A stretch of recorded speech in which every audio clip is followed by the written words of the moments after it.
Olá para você que acompanha Notícias Agrícolas, eu sou Virgínia Alves, nós estamos de volta com a nossa programação. A gente segue acompanhando aqui a questão desse clima muito adverso, essa severa estiagem que atinge as principais regiões produtoras do país. E hoje a gente vai falar com o senhor Daniel Pereira Guimarães, ele é pesquisador da Embrapa Milho e Sorgo, e a gente vai trazer aqui um mapeamento da estiagem, das áreas afetadas pela estiagem, que foi feito pelo senhor Daniel juntamente ali com o trabalho da Embrapa. Senhor Daniel, seja muito bem-vindo aqui ao Notícias Agrícolas. Olá, Virgínia. Olá, pessoal que assiste o Notícias Agrícolas. É um prazer estar aqui com vocês e mostrar alguns resultados da nossa pesquisa. Seu Daniel, a gente vem acompanhando aí ao longo desse último ano esse clima muito irregular e que traz impacto aí bastante severo, tanto para o abastecimento, para a produção agrícola, mas a Embrapa faz esse trabalho, então, de mapeamento, das áreas afetadas. Eu queria entender primeiro, com base nos estudos do senhor, o que aconteceu nesse último ano no Brasil, quais são as condições do clima que a gente tem, o que o senhor traz de novidade para a gente hoje? A novidade é que a gente tem 25 anos que a gente faz o zoneamento agrícola do Brasil. Então, a gente já tem bastante tempo trabalhando nessa área. E a gente, para fazer esse zoneamento agrícola, a gente precisa de informações de clima, de planta e de solo. É a interação entre esses três fatores que dá como é que está a condição do clima no país, as condições para a agricultura. E muita gente está dizendo que nós estamos nessa condição de estiagem severa unicamente por causa do fenômeno Laninha. Nós temos bastante prática de trabalhar com base de dados, séries históricas, inclusive nós temos séries históricas do tempo de Dom Pedro ainda, era o governante do Brasil, quer dizer, desde o tempo do Império, mais de 150 anos, e a gente estuda detalhadamente as variações do clima. Na realidade, não se pode atribuir o fenômeno Laninha com a estiagem. A gente sabe que eles têm interferência, eles contribuem, têm tendências, mas não que sejam os resultados. E, na realidade, o clima muda sempre. Por exemplo, se fosse baseado apenas nesse fenômeno, que é baseado na temperatura do oceano, quando dá o Laninha e El Niño, o clima está mudando, todo mundo sabe disso, a temperatura do oceano já mudou mais de meio grau nos últimos 50 anos. Se a gente fosse basear nisso, não tivesse a correção da temperatura do oceano, a gente teria somente El Niño todo ano. E não é bem assim, porque as temperaturas são ajustadas. Nós tivemos nos últimos 20 anos 3 secas severas no país. Uma aconteceu em 2001, onde o clima não tinha efeito nenhum de Laninha ou Niña, a condição era de clima neutro, de chuvas. E todo mundo se lembra da época do apagão, que foi no final do governo Fernando Henrique Cardoso, em 2001, e nós tivemos um problema gravíssimo de geração de energia. Por que nós tivemos isso? Porque naquele tempo o Brasil dependia quase que 100% da geração de energia a partir das usinas hidroelétricas. De lá para cá, e serviu de lição, o Brasil mudou. O problema naquela época foi a geração de energia, uma crise hídrica muito severa. Em 2014, 2015, as condições eram de clima neutro, ou seja, não tinha interferência no oceano, e a ocorrência do El Niño em 2015. E nós tivemos uma seca terrível, que nessa época a gente já contava com as usinas térmicas, então nós não tivemos o apagão, a questão de falta de energia, mas tivemos a falta de água. Todos se lembram do volume morto das represas, a crise do abastecimento hídrico das grandes capitais, principalmente na região de São Paulo. E agora nós temos mais um efeito desse fenômeno, dessa vez, na época, nós tivemos a presença do fenômeno Laninha, que terminou em abril desse ano. Ou seja, as mudanças do clima são sazonais e ocorrem coisas desse tipo. E seu Daniel,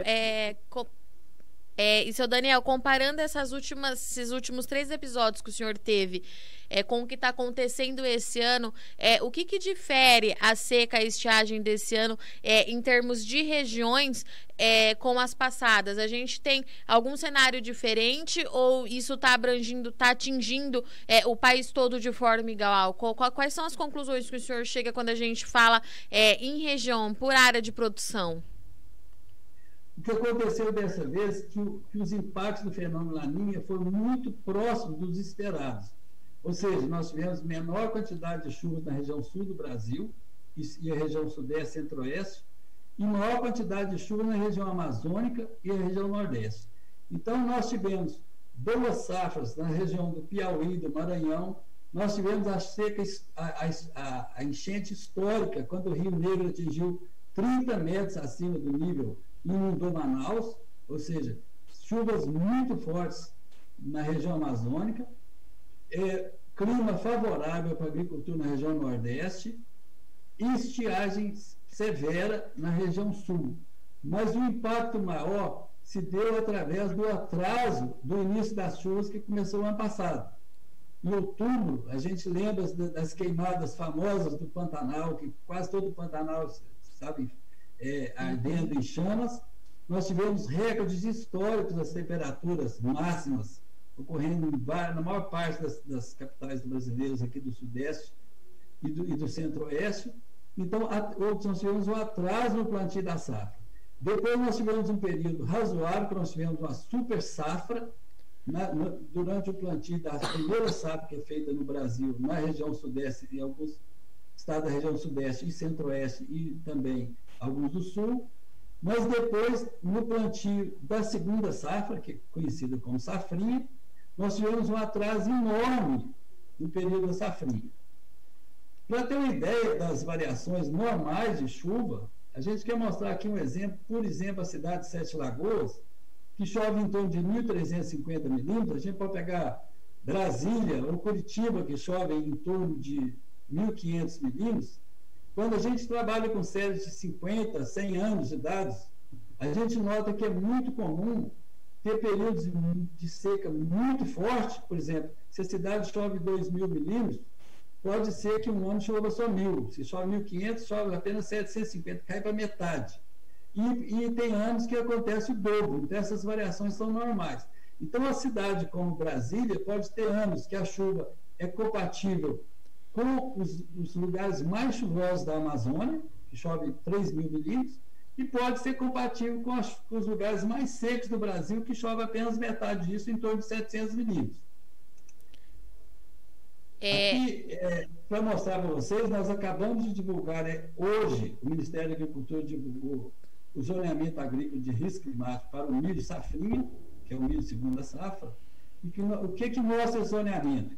Que os plantios feitos no primeiro decêndio, ou seja, entre 1 até 10 de fevereiro, ou seja, para plantar em outubro, novembro, dezembro, janeiro, a partir desse período, já começam a ficar restritas as áreas aptas para cultivo. E nós tivemos esse ano, em função do atraso do início das chuvas, inclusive excesso de chuva na época da colheita da soja, nós tivemos um atraso enorme na época do plantio da segunda safra, que ficou fora do zoneamento. Aí passamos a ter problemas muito graves, porque foram plantados fora da época ideal de cultivo. Isso aí impactou de várias maneiras a produção da segunda safra. Primeiro, é que muitos produtores não tiveram acesso ao crédito para cultivo. E segundo, muitos produtores já tinham negociado a venda da safra e depois não tem como entregar porque a produtividade não foi a esperada. E temos ainda as perdas de quem não conseguiu plantar mais cedo, acabou plantando mais tarde. Isso aí acabou por impactar muito, muito fortemente. E como nós tivemos o final das chuvas praticamente a partir do mês de março, nós estamos entrando numa fase muito forte. Nós tivemos o ciclo das chuvas, a duração do período das chuvas esse ano reduzida em relação à média esperada. Então, nós vamos ter um impacto muito grande em outras áreas, com geração de energia, na qualidade da pastagem, no risco de queimadas. Nós tivemos, de novo, a região do Pantanal com a disponibilidade hídrica abaixo da normalidade. Então, nós temos que estar preparados. A grande vantagem, quando a gente fala em geração de energia elétrica, primeiro, tomar medidas com a devida antecedência. Segundo, nós temos hoje uma quantidade de usinas térmicas que podem ser ligadas muito grande. E terceiro, o Brasil não é tão mais dependente, principalmente, né, dessas condições de geração de energia a partir da geração de fontes hídricas. Nós temos grande parte da energia hoje é a partir de energia eólica ou de energia de biomassa. Seu Daniel, só para a gente entender, e para quem está nos assistindo, entender esse mapa que o senhor trouxe do milho safrinha, então. A gente vê ali que no Mato Grosso, Goiás, no dia 1 ao dia 10 de fevereiro, tem uma área em azul bastante expressiva, enquanto ali no Mato Grosso do Sul, laranja e verdinho. O que significa essas cores, para a gente entender, para a gente traduzir para o produtor que está nos assistindo? Sim, as áreas em azul são as áreas de baixo risco de perda, certo? Certo. A probabilidade de colheita com sucesso no cultivo é acima de 80%. Ou seja, se a pessoa plantar 10 anos seguidos, pelo menos 8 anos é garantido que ele terá uma safra sem risco climático, tá certo? Sem problemas de alta temperatura, sem problemas, principalmente, que a estiagem, os veranicos e a falta de água no solo. Já as áreas em verde, a chance já cai para 70% de sucesso. As áreas laranjas são 60%. E as áreas em cinza, as áreas claras, que não seriam aptas para cultivo nessa época, nessa fase, porque o risco de perda é muito grande. Então, olha aí, se Mato Grosso, Goiás, parte do Mato Grosso do Sul, no começo de fevereiro, já tem áreas que o risco de perdas já cai abaixo de 80%, praticamente o estado do Mato Grosso todo com 80%, grande parte de Goiás. A partir do final de fevereiro, essas áreas já ficam muito restritas. E o que aconteceu esse ano, tem muita gente plantando no final de março e até em abril. Então, as probabilidades de sucesso no cultivo já ficam muito, muito mais reduzidas. É exatamente o que está acontecendo. Tá. Esse número que o Ministério da Agricultura, o MAPA, soltou hoje, então, é de quanto que pode ser essa baixa, seu Daniel, para o milho? A estimativa de perda de safra para o milho esse ano é em torno de 10 milhões de toneladas.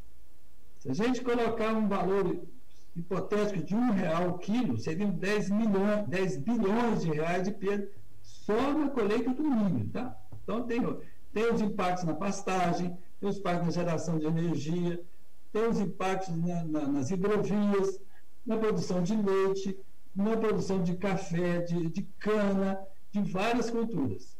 Tá. A boa notícia... Pode concluir. A boa notícia é que o El Niño, o fenômeno Laninha, terminou no final de abril, meados de abril, e a expectativa agora é que a gente tenha clima normal. A tendência, até o momento, está indicando de clima neutro daqui para frente. Porque daqui para frente começa a ser plantado o trigo na região sul, que é um cultivo que o Brasil importa muito.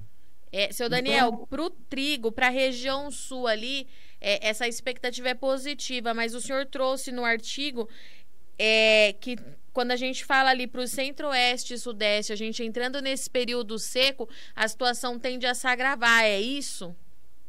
Sim, na região sul do Brasil, do Paraná, Santa Catarina e Rio Grande do Sul, o período chuvoso ele ocorre durante o ano todo. Nós não temos essa seca pronunciada que nós temos no sudeste e centro-oeste, certo? Então, a expectativa de chuvas nos estados de Goiás, Minas Gerais, grande parte de São Paulo, Mato Grosso do Sul, é de chuvas muito baixas, porque só começa o período da chuva lá em final de setembro, começo de outubro. Então, nós teremos, com certeza, períodos de estiagem. Como o solo está com a umidade muito baixa, com certeza nós teremos problema na qualidade das pastagens, as culturas que tem que passar o ano todo no campo, como cana, café, citros, então as pastagens, essas culturas vão sofrer muito nessas regiões. Já para a região sul, nós vamos passar para frente e começar a conversar sobre essa modelagem que a gente está fazendo. Então, as condições do Rio Grande do Sul, por exemplo, já praticamente tem condições normais de disponibilidade hídrica. O problema, então, para a região sul ficou justamente por conta desse milho, principalmente ali no Paraná, que o produtor fez o plantio tardio esse ano. É isso, né, seu Daniel? Sim, o Paraná, Mato Grosso do Sul e o extremo oeste de São Paulo foram extremamente afetados. Só que a região sul do Brasil teve os problemas gravíssimos, mas a tendência é de volta à normalidade por causa das questões do clima que voltou ao normal. Já nas regiões sudeste e centro-oeste, o normal é estiagem prolongada por esse período. Quando o senhor fala em estiagem prolongada, seu Daniel, a gente pode esperar o retorno da estação chuvosa acontecendo dentro da janela ideal ou pode ser que a gente tenha um novo atraso? Está acontecendo um fenômeno por questões ligadas às mudanças climáticas que há 30, 40 anos atrás, o início da estação chuvosa começava em meados de setembro. Até final de setembro já estava chovendo. No Mato Grosso, Goiás, muitas regiões do país. Está acontecendo desse início da estação chuvosa, está se alargando, está passando para outubro, meados de outubro. Então, isso aí tem impactos também na produtividade, tá certo? Certo. Vamos falar sobre o nosso levantamento, que nós temos uma informação nova, porque pela primeira vez nós conseguimos fazer essa dinâmica da água no solo utilizando imagens de satélite. Então, a gente tem, em tempo real, praticamente a cada 10 dias, mas pode ser feito até em termos diários, nós temos como é que está a evolução do clima. Se a gente tivesse já acesso a essa metodologia no começo do ano, a gente poderia ter alertado que a partir de março as condições já começaram a se agravar, principalmente no Mato Grosso do Sul. Certo? Entendi. E, seu Daniel, e daqui para frente, diante de tudo isso que o senhor está trazendo, né? Essa normalidade lá para a região sul, centro-oeste e sudeste, continua em alerta, porque além de já ter o volume de água no solo muito baixo, a gente entra na estação seca, de aqui em diante, o que é dentro da normalidade. Quais são as orientações que a gente passa para esse produtor, principalmente para esse produtor que o senhor trouxe, de cana, citros, café, todo esse pessoal que pode ser que sinta mais os impactos da seca daqui para frente? Quem tem a melhor cobertura do solo vai sofrer menos. Todo produtor que faz plantio direto na palha, que usa plantas de cobertura após a colheita, ele tem menor risco. O grande problema é que a disponibilidade hídrica no solo está muito baixa e esse solo vai passar muito tempo sem receber recarga de chuvas, tá certo? Então, cuidado extremo com risco de incêndios que vão aumentar muito.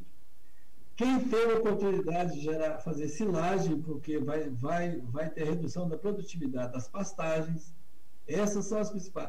E os corpos hídricos, que vão sofrer também. Então, o produtor tem que ter a dimensão correta, principalmente o produtor irrigante, se ele vai ter água disponível até para se deve plantar ou não, que corre o risco de plantar e depois não ter água para completar a irrigação. Uma atividade extremamente cara, extremamente produtiva. Então, tem que pensar bem os riscos.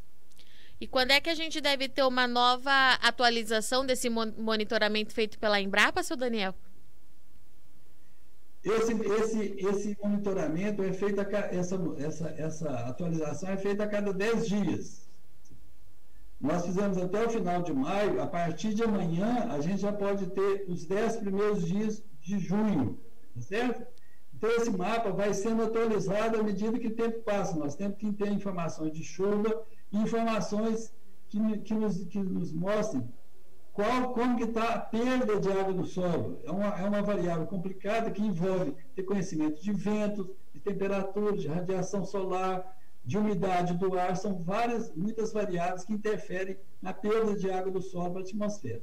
Eu estou esquecendo de comentar aqui, uma coisa muito importante que deu condição da gente fazer esse trabalho foi, primeiro, um levantamento da equipe brasileira que fez o MAP Biomas, é uma grande novidade aí do mundo todo.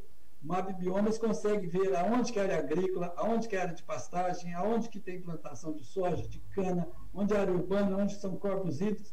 A partir disso, a gente começa a ver o impacto nas áreas específicas, aquela área agrícola está sendo mais impactada ou não, certo? Certo. E outra grande contribuição, que a gente não tinha essa informação com esse nível de detalhe, foi mapas de solos com melhor detalhamento feito pela Embrapa em parceria com o IPGE e o CPRM, Centro de Pesquisa de Recursos Minerais. Então, com isso, a gente sabe que, por exemplo, um solo de textura arenosa, uma praia, um solo com muita areia, ele tem baixíssima capacidade de retenção de água, então essa água se perde rapidamente. Para você ter uma ideia, um solo de textura argilosa e que estiver bem protegido, ele tem capacidade de armazenar 2 a 3 vezes mais água que um solo de textura arenosa. Então, a gente começa a ver a condição para cada tipo de propriedade. Uma região com solo arenoso vai ter um impacto da estiagem muito mais forte do que um solo de textura argilosa. E o que o produtor pode ter e tem que pensar sempre é a proteção do solo, porque essas estiagens prolongadas, com alta incidência de radiação, tem muita perda de matéria orgânica e perda da qualidade da textura do solo. Então, isso é importante, que para a sustentabilidade é cuidar primeiramente da base de produção dele, que é o solo, tá certo? O clima já não pode mudar, o clima varia, mas o solo pode ser incrementado para melhorar as condições. Perfeito, recado dado. Seu Daniel, muito obrigada pela participação. Quero mostrar os resultados. Ah, o senhor tem mais mapa para trazer para a gente. Olha, aqui está passando, isso aqui, como que assim que voltar na primeira coisa, está dando a cada 2 dias como é que está, onde está o vermelho, onde a situação está ficando mais complicada. Até entendi. Março, começo de março, já tem as áreas em vermelho no oeste do Paraná, no Mato Grosso, e as condições estão intensificando. Enquanto nas regiões, quando a gente chegar no final de maio, praticamente o Rio Grande do Sul e uma parte de Santa Catarina já não tem mais, já entrou em condição normal. Onde está vermelhinho é que a situação está mais crítica, é isso, seu Daniel? A condição está crítica, tá? Certo? E fizemos, então, a partir disso, nós fizemos esse mapa que já foi divulgado, onde nós conseguimos mapear como é que está todas as regiões, as mesorregiões, cada estado foi dividido pelo IBGE em mesorregiões. Então, onde que tem 20%, aqui no mapa, 20%, é que o solo só tem 20% da água que ele deveria ter se ele tivesse um ano normal, ou seja, 5 vezes menos água do que deveria estar. Então, essas regiões do Mato Grosso, do Sul, principalmente, grande produtor de gado, né, por causa das áreas de pastagem, a região do Pantanal são regiões que estão críticas.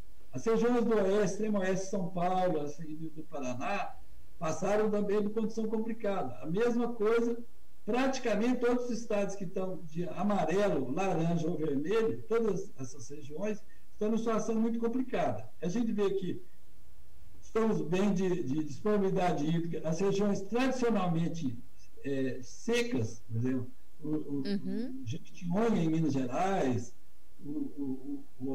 a região do semiárido no Nordeste e a região amazônica que nós tivemos excesso de chuva. Então, só para eu entender, seu Daniel, ali, por exemplo, no Mato Grosso do Sul, onde tem 20%, significa que aquela área só tem 20% do que precisaria ter, é isso? 20% do que ela teria se o ano fosse normal. Tá, então... Quando a gente pega uma média de 30 anos, o esperado era esse valor, tá certo? Certo. Então, só tem 20% da água. E com esse mapeamento, nós notamos que as regiões mais complicadas do Brasil são o centro-norte de Mato Grosso do Sul, leste de Mato Grosso do Sul, noroeste paranaense, mesmo a região Presidente Prudente, de São Paulo, e sudoeste paranaense.